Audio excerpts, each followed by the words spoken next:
आए हैं तब से लगातार बच्चों की एक बात निकल कर आ रही है, स्पेशली जो टीजीटी के लिए अप्लाई करना चाहते हैं कि मैम हमारे सब्जेक्ट कॉम्बिनेशन नहीं बने। मैथ्स में आपने मैथ्स की डिमांड की है, साथ में कुछ सब्जेक्ट्स भी होने चाहिए। आपने साइंस के लिए भी कुछ कंडीशन अप्लाई की हैं और एसएसटी के लिए भी कंडीशन अप्लाई की हैं, और हमारे कॉम्बिनेशन नहीं बनते, हमारा पढ़ना बेकार है। गलती इन लोगों की है, नवोदय की, केंद्रीय विद्यालय की, तो हमें मौके क्यों नहीं देते हैं।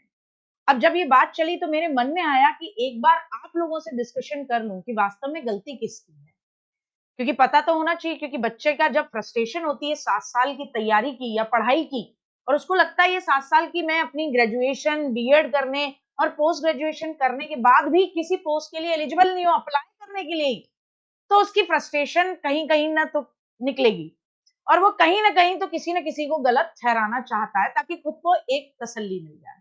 तो चलिए बात करते हैं ताकि हम इस बात को समझ सकें एक्चुअली गलती किसकी है।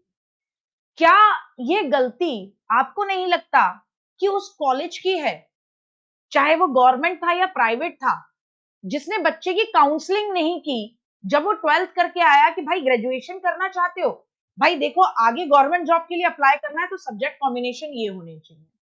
लेकिन प्राइवेट स्कूल में पढ़ाने वाले जो खुद टीचर थे उनको इस बारे में नहीं पता था, तो वो बच्चों को कैसे गाइड करते, कैसे उनकी काउंसलिंग करते। और उनके पास जो टीचर अवेलेबल थे सस्ते मद्दे, उन्होंने उन्हीं सब्जेक्ट्स का कॉम्बिनेशन बना के बच्चों को लटका दिया। लीजिए हमारे कॉलेज में तो आपको सोशियोलॉजी मिल सकती है, एक हमारी मैडम सोशियोलॉजी की हैं, एक हमारे सर हिस्ट्री के हैं, भाई यही मिल सकता है। और बच्चा वो टूटे फूटे सब्जेक्ट्स के साथ लेकर चल देता है। तो भैया गवर्नमेंट कॉलेजेस वाले से जो पढ़े हैं उनके साथ ये गलती क्यों हुई? क्योंकि गवर्नमेंट कॉलेज में किसी टीचर ने कोई पेन नहीं लिया। उनको लगा हम क्यों बच्चे के एडमिशन से पहले या उनके जब एडमिशन फॉर्म आते हैं तो काउंसलिंग सेशन क्यों रखें। हमें क्या पड़ा यार, हमारी जॉब लग गई, दैट्स इट। इनका कॉम्बिनेशन बाद में बने न बने हमें क्या लेना देना। और बच्चे ने 3 साल ग्रेजुएशन की, जिसमें इधर से कुछ लिया हुआ है, इधर से कोई सब्जेक्ट लिया हुआ है।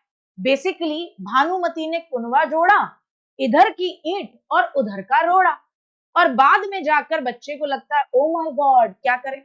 फिर ये बच्चा आगे बीएड करने जाता है, इसने हिंदी ले ली, कुछ अंग्रेजी ले ली, फिर किसी ने कहा 2 और सब्जेक्ट लेने होते हैं, हिस्ट्री ले ली, और फिर समझ में नहीं आया तो सोशियोलॉजी ले ली, इजी है, या साइकोलॉजी ले ली, इजी है। इसको किसी ने बताया ही नहीं भाई, हिस्ट्री के साथ बाकी 3 सब्जेक्ट्स में से कोई एक रख लो। ठीक। अब बच्चा ये बीएड करता है, बीएड में अगेन ये जब पूछता है टीचर से, सर मेरे ग्रेजुएशन में ये टॉपिक है मैं क्या लूं, तो फिर टीचर कहते हैं क्योंकि खुद नहीं पता, या जिनको पता है वो पेन नहीं लेना चाहते, ले लो बेटा इनमें से ही देख लो अपने हिसाब से क्या लेना है। वो कहता है सर क्या ये वो, अगेन उसने अपने बीएड के फॉर्म में या जो उसका माइक्रो टीचिंग का एरिया था उसमें भी उसने गपम गपम से टाइप के सब्जेक्ट ले लिए। फिर ये बच्चा सोचता है चलो पीजी कर लेता हूँ। अब पीजी क्यों करनी है उसको खुद नहीं पता। कई बार कभी किसी ने कहा यार मास्टर्स कर लो, क्यों कर लो, मास्टर्स कर लो लड़कियों के लिए, अरे अच्छा लगता है बताने में कि लड़की एमए इंग्लिश है, एक प्रेशर बनता है, एमए इंग्लिश है लड़का, एक प्रेशर बनता है। ये भैया इसे सत्य माने या न माने लेकिन सच्चाई यही है। तो बच्चे ने अपनी मास्टर्स कर ली, ऐसे ही कर ली, सब्जेक्ट कॉम्बिनेशन ग्रेजुएशन में क्या था, बाढ़ में गया। अब ये 7 साल की पढ़ाई, 3 साल ग्रेजुएशन, 2 साल आपका बीएड और 2 साल की मास्टर्स, इस 7 साल में कोई तारतम्य नहीं है, कोई कहीं संयोजन नहीं है, कोई कोऑर्डिनेशन नहीं। अब इसको लगता है मेरे पास मास्टर्स भी है, मेरे पास ग्रेजुएशन भी है, मेरे पास बीएड भी है, और निकलते हैं फिर केंद्रीय विद्यालय और नवोदय की वैकेंसी।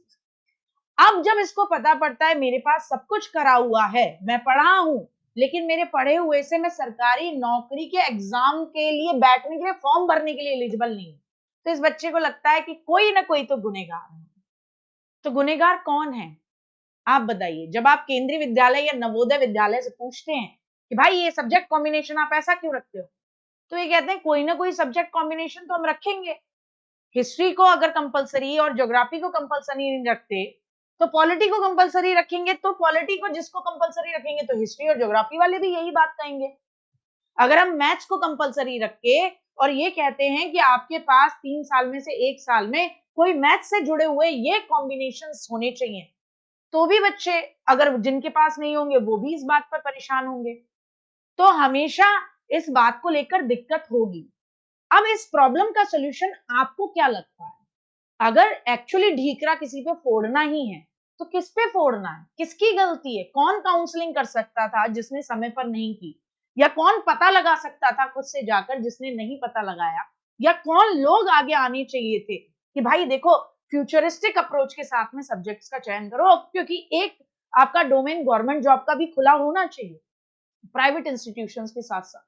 चाहिए और ये वीडियो हर उस बच्चे तक पहुंचाइए जिसने 12th करी है और ग्रेजुएशन में सब्जेक्ट चुनना चाहता है, क्योंकि मुझे लगता है कि ये समय आ चुका है कि कॉलेजेस को, चाहे गवर्नमेंट हो चाहे प्राइवेट हो, इस बारे में वास्तव में पेन लेने की जरूरत है और बच्चों को भी इतनी अवेयरनेस लाने की जरूरत है कि वो खुद से ये जानने की कोशिश करें कि मैं सब्जेक्ट इजी है, टिपिकल है, इस हिसाब से चुन रहा हूं या मैं आगे चल के फ्यूचरिस्टिक अप्रोच के हिसाब से चुन रहा हूं।